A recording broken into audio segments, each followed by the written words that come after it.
आज छत्तीसगढ़ के मुख्यमंत्री भूपेश बघेल जी की जन्मदिन है। मैं उनको बधाई देती हूँ और साथ साथ ये भी कहना चाहती हूँ कि जिस तरह से की भाषा उन्होंने उपयोग किया कल जामवल जी के बारे में टिप्पणी करते वक्त, ये प्रदेश के मुख्यमंत्री की मर्यादा रखने वाली बात नहीं है। कार्यकर्ता करते हैं, टिप्पणियाँ करते हैं, नेता लोग करते हैं, पर as a chief minister of the state it is very unbecoming. ऐसा मैं दुख के साथ ये बात ज़रूर आपके सामने रखना पड़ रहा है। और दूसरी बात यह है कि अभी जैसे नारायण चंदेल जी बता रहे थे कि कल हमारे युवा मोर्चा की एक बहुत बड़ी प्रदर्शनी होने जा रही है, और प्रदर्शनी की वजह यह है कि जो वादे भूपेश बघेल जी ने चुनाव से पहले छत्तीसगढ़ के युवाओं को दिए थे, उनको नहीं निभाए, जिसकी वजह से कल हमारे युवा मोर्चा को ये प्रदर्शनी करना पड़ रहा है। जैसे 3 विषय है। बड़े बड़े वादे तो किए हैं कांग्रेस पार्टी के नेता भूपेश बघेल जी, सब चुनाव से पहले बड़े बड़े वादे किए थे। 36 ऐसे वादे उन्होंने अपने घोषणा पत्र में शामिल किए। जिस तरह से वो गंगा जल हाथ में लेकर उन्होंने वादा किया कि हम ये 36 वादे निभाएंगे, आज उनको वही घोषणा पत्र अपने हाथ में लेकर हमको जवाब देना पड़ेगा छत्तीसगढ़ के लोगों को और यहाँ के युवाओं को कि कितने वादे उन्होंने निभाए हैं, क्योंकि हमारा कहना है कि 36 की 36 वादे उन्होंने नहीं निभाए। और दूसरी बात यह है कि जब वो छत्तीसगढ़ के युवाओं को उन्होंने वादा किया था एक कि बेरोज़गार भत्ता यहाँ के 10 लाख युवाओं को 2500 रुपये हर माह उनको देंगे, 10 लाख युवाओं को। और आज हम पूछना चाहते हैं आपके माध्यम से, क्या वो is he ready to release a white paper कि उन्होंने कितने हमारे छत्तीसगढ़ बच्चों को उन्होंने 2500 रुपये बेरोज़गार भत्ता दिए? Is he ready to release a white paper? ये हमारी सवाल है। और दूसरी बात ये है कि जो अगर इफ़ इज़ टॉकिंग अबाउट 2500 रुपये हर माह की बात कर रहे हैं, इसका मतलब ये है कि साल में दिस अमाउंट्स टू 3000 करोड़ तक it comes up to that. तो 4 सालों में if we had to pay, it means 12,000 crores had to be paid to the युवा ऑफ छत्तीसगढ़। तो कितने लोगों को उन्होंने ये 2500 रुपये जो बेरोज़गार भत्ता की बात उन्होंने किया, जो वादा उन्होंने किया, कितने हमारे युवाओं को उन्होंने दिया और कितने महीने तक उन्होंने दिया? इसका जवाब उनको देना ही पड़ेगा। और दूसरी बात यह है कि उन्होंने वादा किया कि मैं 1 लाख रोज़गार यहाँ के युवाओं को दूंगा, तो इस पे भी जवाब देना पड़ेगा कि कितने लाख रोज़गार उन्होंने छत्तीसगढ़ के युवाओं को दिए हैं। और तीसरी बात यह है कि उन्होंने कहा कि हर घर में मैं रोज़गार दूंगा।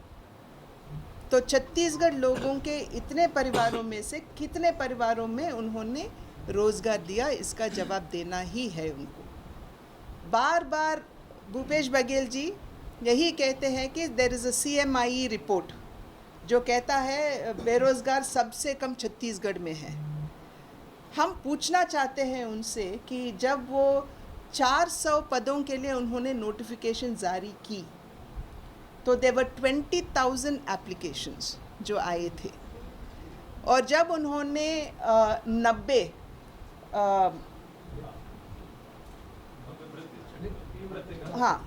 पोस्ट के लिए उन्होंने घोषणा किए, तो लगभग 2 लाख से ऊपर 2,25,000 तक एप्लीकेशंस आए थे। और जब हमारे युवा मोर्चा ने मंडल स्तर से लेके ज़िले स्तर तक उन्होंने जब ये आंदोलन शुरू किए थे और एक बेरोज़गार टेंट लगाए थे, तो जहाँ तक हमें ऑफलाइन एप्लीकेशंस आए, दे आर 2,80,000 एप्लीकेशन हमारे पास रोज़गार के लिए आए बेरोज़गार युवाओं की तरफ से। अगर उनका दावा ये है कि employment rate is the lowest in Chhattisgarh, तो इतने सारे एप्लीकेशंस कैसे आते? इनका तो जवाब देना ही है उनको। जैसे मैं समझ रही हूँ कि भूपेश बघेल जी को श्राप है कि अगर वो सच बोलेंगे ना तो उनका सर 1000 टुकड़ों में इट ब्रेक्स। इसलिए वो कभी भी सच नहीं बोलते हैं, हमेशा झूठे ही बोलते रहते हैं। And that is the reason why आज युवाओं के बारे में भी उन्होंने, क्योंकि उनको वो श्राप है, he believes in saying only lies. वो झूठ ही कहते आए हैं और उनको भ्रम करते आए हैं इतने साल। तो जैसे अभी मैं यहाँ तो 3 सालों में लगभग 20,000 लोगों ने आत्महत्या की और इनमें से 50% यानी कि 10,000 युवा आत्महत्या किए थे। और मेरे पास पूरे के पूरे प्रेस क्लिपिंग्स हैं। दिस इज़ अबाउट द 400 जो नोटिफिकेशन आया था पदों के लिए, और ये है जांजगीर में जो बेरोज़गार होने की वजह से एक युवा ने आत्महत्या किया। कोरबा में एक युवती बेरोज़गारी की वजह से उन्होंने आत्महत्या की।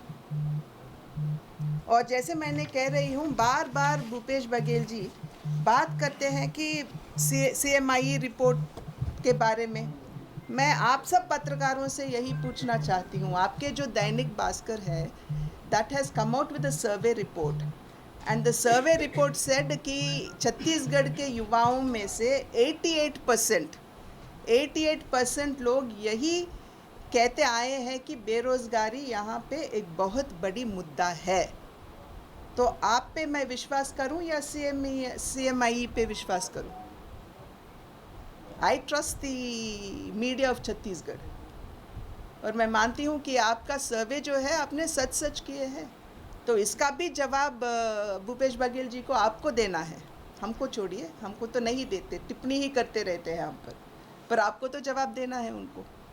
88% छत्तीसगढ़ लोगों ने दावे के साथ बोले कि बेरोज़गारी यहाँ एक बहुत बड़ी समस्या है, इश्यू है। तो जो कल होने जा रही है, जो हमारे भारतीय जनता पार्टी युवा मोर्चा जो प्रदर्शनी करने जा रहे हैं, हमें तो पता है कि बहुत ही will try to intercept it. ये सफल न हो, उनका प्रयास यही होगा कि ये प्रदर्शनी सफल न हो, यानी कि हमारे बसेस रुकवाएंगे। This will not come in the media. आप सबको पता है यहाँ की publicity commissioner, what's his name, Deepanshu Kabra ji, IPS, पहली बार IPS को लगाए हैं पत्रकारों को डराने के लिए, ताकि ये जो हाँ ओके, बट यहाँ जो है, but the way it is going on here, जिस तरह से डरा रहे हैं। जब मैं गई थी बस्तर में, तो वहाँ जर्नलिस्ट का खुद कहना है कि हमको यहाँ दबाव डाल रहे हैं हम पर, डरा रहे हैं हमको। तो I think all this is to ensure that कल की जो मीटिंग है वो सफल न हो, and definitely to prevent media from carrying all this forward. तो पत्रकार होने के नाते मैं यही आपसे आग्रह करूँगी कि सच बात जो है, हम तो हवा में बात नहीं कर रहे हैं, आपके पास ये पूरे के पूरे प्रूफ के साथ बैठे हैं। तो I would request you all to take the right issues to the people and ensure that it reaches the right. जिस तरह आप जो आंकड़ा लगातार दे रहे हैं, 400 पदों के लिए 12,000 आवेदन, निश्चित रूप से लगातार बेरोजगारों की संख्या यहाँ पे बढ़ी है। ग्रामीण क्षेत्रों में जब बीजेपी लगातार जाती रही है, हम देखते हैं बहुत सारे केसेस लगातार आते हैं कि लोग जो है बेरोजगार होने से शराब लगातार पीते नजर आते हैं, कई तरह की आपराधिक घटनाओं में शामिल होते नजर आते हैं। बीजेपी एक्सपीरियंस किस तरह से रहा इंटरेक्शन करते समय? नहीं, डेफिनेटली इसीलिए मैंने बोली, जब हम ये जो हमने ये बेरोज़गार की जो युवा मोर्चा ने जो एजिटेशन मूवमेंट शुरू किए, वो मंडल स्तर से लेके जिले स्तर तक, आज कल ये प्रदेश स्तर पे ये ख़त्म हो जाएगा। But when they went to the mandal, जो गांव में गए थे, तो लोगों का कहना यही है कि शराब, क्योंकि ये अवैध शराब जो है, because of that is one of the reason कि हमारे युवा नशे के स्लेव्स होते जा रहे हैं। यहाँ ड्रग माफिया भी बहुत बड़ा है यहाँ पे, and at the same time जो शराब मिल रही है उनको, that is also a big issue, जिसकी वजह से हमारे युवा भी थोड़ा डाइवर्ट होते जा रहे हैं। ये तो हमारे संज्ञान में आया था, तो दैट विल ऑल्सो बी, या भाई ड्रग्स, गांजा, उसी के बारे में बता रही हूँ। सीएमआई के आंकड़े का आपने जिक्र किया है, आंकड़ा दिया फर्जी है, उसको पैसा देकर बनाया गया? मैं वो नहीं कह रही हूँ, that is a private organisation, and खुद सीएमआई ने कहा कि दिस इज़ अ प्रोडक्ट हमारे लिए, it is not for sure. और जो सैम्पल साइज उन्होंने लिया, दैट इज़ ओनली अबाउट 23,000, छोटा सैम्पल है।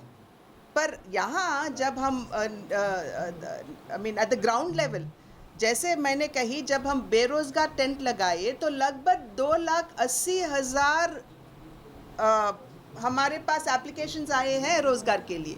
This is only offline, online और भी आने वाले हैं, कंटिन्यू आ रहे हैं। उसके आंकड़े हम, मेरे पास तो अभी नहीं है जो ऑनलाइन आया है।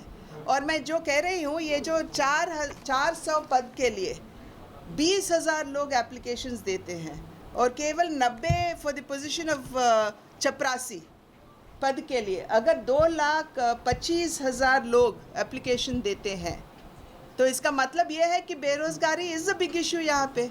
और खुद आपका सर्वे कह रहा है ना, 88%, आपका सर्वे के आधार पर 88% लोग, छत्तीसगढ़ लोग यही बता रहे हैं कि बेरोज़गारी एक बहुत बड़ी मुद्दा है यहाँ पे, है ना।